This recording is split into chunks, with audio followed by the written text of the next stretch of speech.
With Meetings Africa mere weeks away, we caught up with the Exhibition Association of South Africa to find out what the role the exhibitors play in bringing in tourism spend.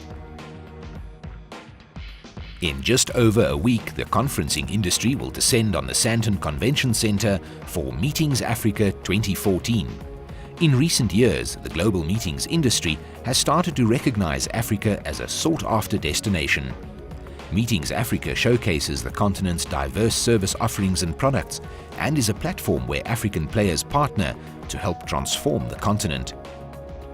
So it really plays an integral role. And what you find is that Meetings Africa is actually the African platform, which is the same as what is provided by EIBTM in Barcelona or IMEX in Frankfurt or Las Vegas. So in our industry, you've actually got datelines that where the industry gets together and says, this is Australia, this is January. So for us, Meetings Africa, this is February. Africa, the whole industry globally knows that Africa's date is February and it's Meetings Africa. And if you want to talk international conferences, you go to Africa and you go to Meetings Africa, and that's where you're going to find all the players in the industry.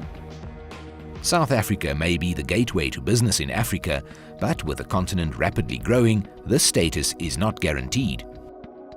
At the moment, South Africa is very fortunate in having that position as the leading gateway as far as business to business is concerned, especially the business tourism industry.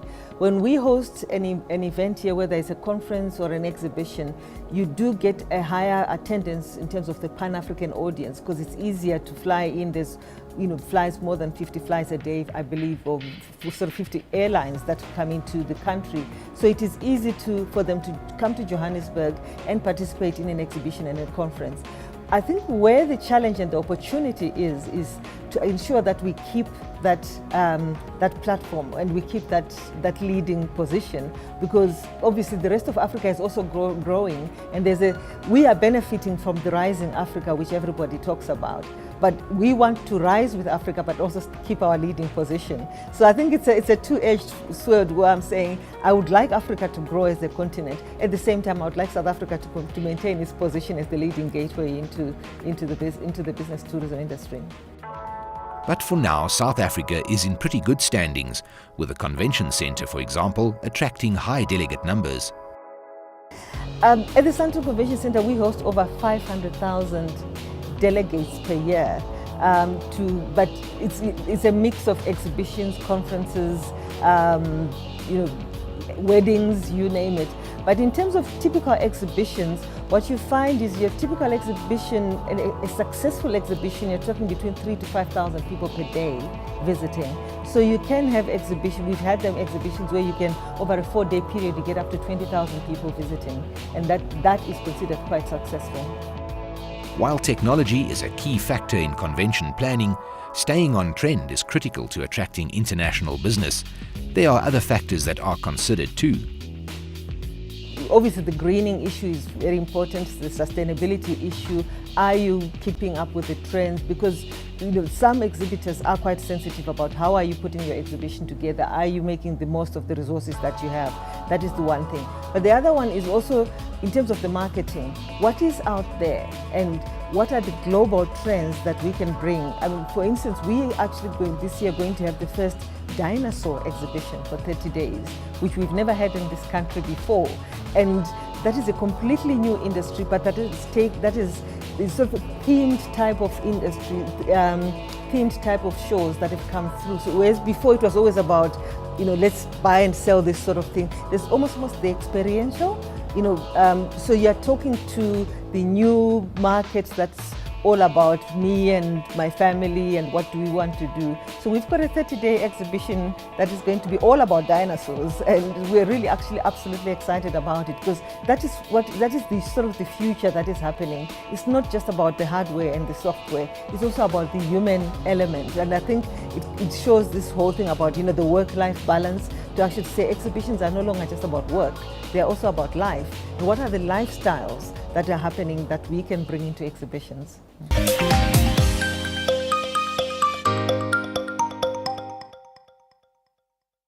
Joining me now from our Cape Town studio is Zelda Coetzee, the Chairman of the Southern African Association for the Conference Industry. Zelda, thank you so much for making the time to join us. Now, currently South Africa attracts less than 1% of the possible 12,000 conventions that take place globally. Do you see that number improving? Is there scope for growth? I think there's definitely growth potential. Currently, we as SACI work very closely with the National Convention Bureau. We as Team South Africa working together to grow the industry by about 5.4% annually. And I think that with all the convention centres currently expanding, or most of them expanding, we're definitely set to growth. Can we put a rand value to the contributions that conferences have or make to tourism rather? At the moment, we're busy with a study on to actually measure the value of the industry. The last proper study was done about 10 years ago. But I do know that South African Tourism and the National Convention Bureau are currently working on about 46 bids, which will roughly give us a value of, if we get all of those bids, of over 1 billion rand. Zelda, how do we overcome the challenge of South Africa being a long-haul destination when it comes to bidding for events?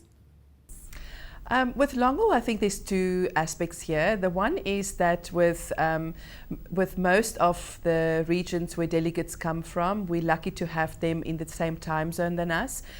For those that are really out of our time zone, what really counts in our favor is our destination appeal.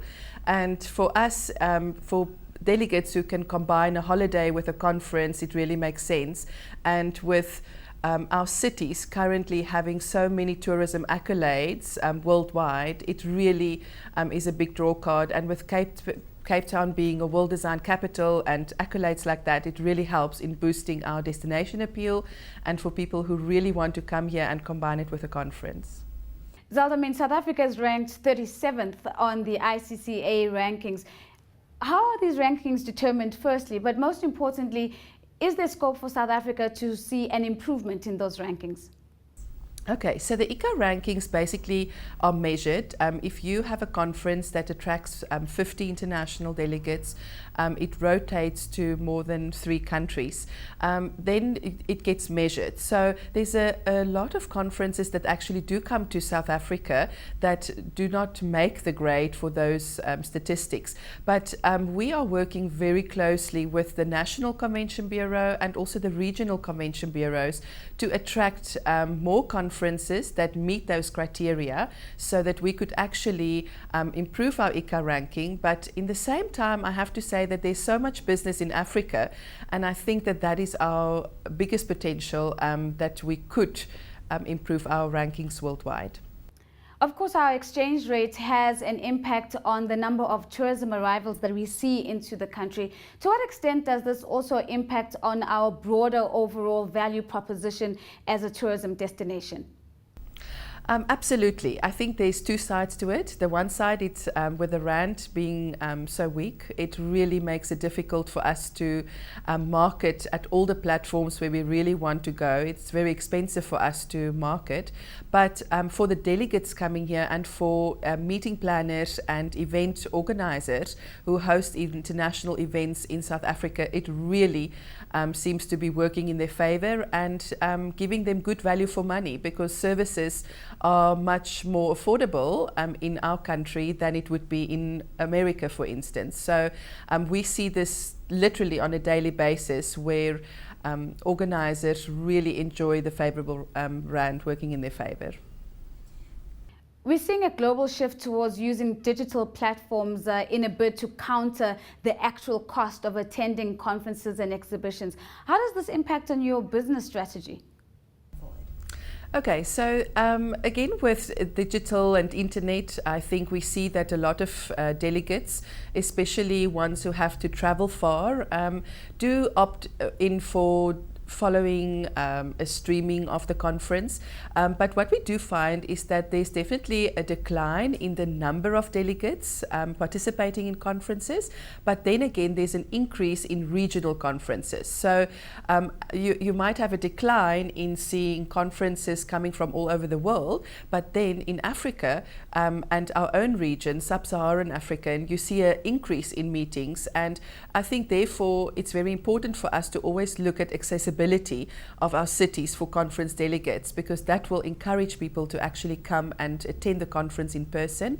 A worldwide trend that we see is that delegates actually like to still meet face to face.